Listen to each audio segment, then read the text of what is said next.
el Déu inexplicable de Jesús, Alà, el cruel i l'amorós, que ho preguntin a les víctimes de qualsevol acte pervers. Si Déu existís, la seva fredor davant de les conseqüències del mal seria escandalosa. Encara tenia a sobre la idea de pare, no els perdonis, que saben què fan. L'altre gran tema, enllaçat amb el poder, per tant, és el tema del mal.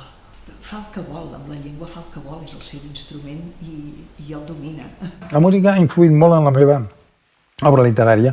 O sigui que en aquests moments encara no sabia dir si en Cabré és un músic que escriu o un escriptor que composa.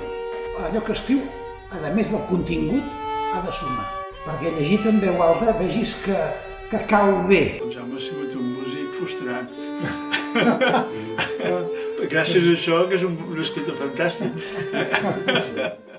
En Jaume Cabré, per tant, ha mantingut la dignitat. Vull una llengua que no hagi de demanar ni perdó ni permís pel sol fet d'existir. Vull que els seus parlants visquin sense els complexos que els porten a l'autoodi. Tot i això, no ha impedit que Jaume Cabré hagi aconseguit una extraordinària projecció internacional. 2007 erschien auf Deutsch Die Stimmen des Flusses. Ein Roman, der mich nachhaltig beeindruckt hat und der in den folgenden Jahren mehr als 600.000 Käufer in ganz Europa fand. Fins al punt que en Jaume Cabré venia més exemplars que un Premi Nobel.